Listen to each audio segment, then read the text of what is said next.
Hey everybody, MBG here today, and how about that new Space Hulk? Well, Space Hulk is back. It's a new re-release from 2009. This is the 2014 version with additional content. And I looked through it, and I'm actually kind of impressed. I think this is a great thing for a new generation. It's really cool to see this come back out. People play it on the iPad, they play it on, online on Steam and things like that. And it's cool to just have it back and have it available and have it, not be $400. That being said, of course, if you spent $300 or $400 in the past couple years on eBay for this, I apologize. I didn't re-release it, but I feel your pain, definitely. So it comes in in a normal, like, huge, very stylized box, super hardcover, very nice, glossy, very thick stock. You got a nice UV coat on it. It's a very cool set, and definitely if you pick this thing up and you take a look at it in store, and if I don't know if I just shook the camera there, but this thing weighs about 5 pounds. It's a serious amount of game for the money. I mean, you pick up this thing and you're instantaneously going to be impressed just by its weight.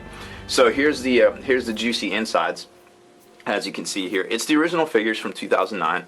Nothing new there, but they're amazing. I mean, some of these things in the past have sold for $30 a figure. I know this guy right here is super popular.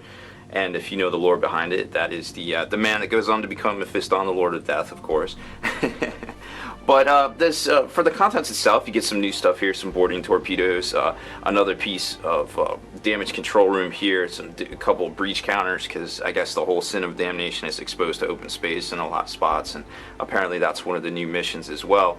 So it's kind of neat to see that they actually went back and did a little bit different stuff with it, but still it's kind of the same old game at heart. And if we open it up, kind of take a look, because back in 2009 when all this stuff came out, it really wasn't as big as it is now. So we definitely want to take a look at this thing, and let's get this open here. Like I said, it's a rather large box. There we go. So once you get this thing open, you can definitely see it is a ton of stuff, and this thing is about 3 inches deep, and it shows around the edge a lot of stylized pictures and things like that of the actual models that you can paint up.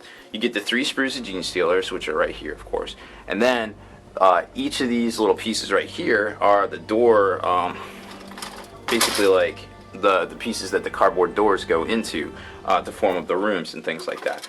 And then as far as this sprue right here goes, that's your Blood Angel sprue, which you're going to get all your Blood Angels. There's a secondary little sprue too that has the Librarian, as well as the little cat thing that runs around and tries to detect the presence of Genestealers. So once you get these things, and we'll take a closer look at them here in a minute too. Once you get these things out, then you get down to the nitty-gritty of the sealed up components, which again are a very heavy cardstock. And as we've seen in the past, a lot of people, have made of a bunch of laser cut, different stylized things between laser etched foam, laser etched plastic, and things like that, where you can make Space Hulk corridors. And it really spawned a whole thing in general of just cool corridor terrain, interiors, dungeons, etc., things like that. For the next generation, and I'm sure maybe if Games Workshop comes out with this in 5 years from now, we will see some even more crazier iterations of just straight up amazing three-dimensional stuff, because we're really, with technology, that's kind of where we're at these days. If there was any question of whether these were the exact models that came out back in 2009, you can see right there, Games Workshop 2009. It's the same exact sprue.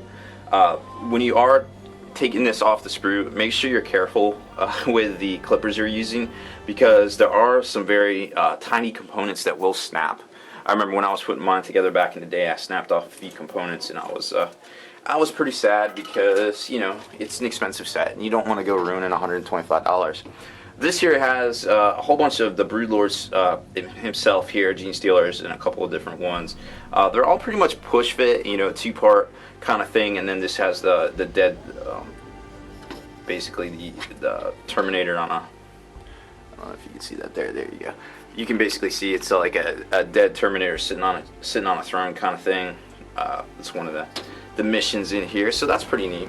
And then there's 2 identical sprues right here that come with the set. So you get a whole bunch of Genestealers, a whole bunch of ways to mount the doors, and it's just for the figures themselves, pretty neat. I mean, it's obviously it's going to be more than what you normally spend on things.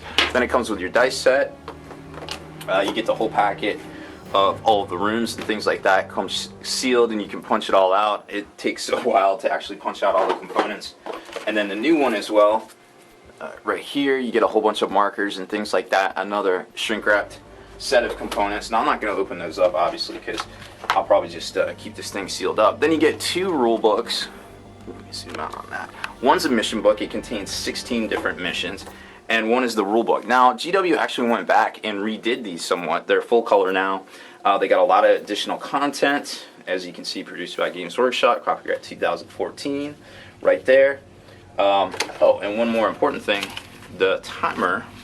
I want to make sure I showed that to everybody.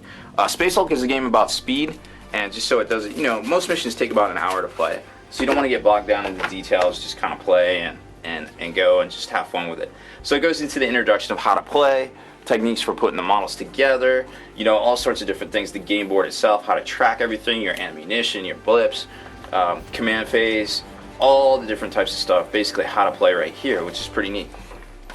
Then we get into the mission book itself. Now granted, there's already been a couple of new missions in White Dwarf.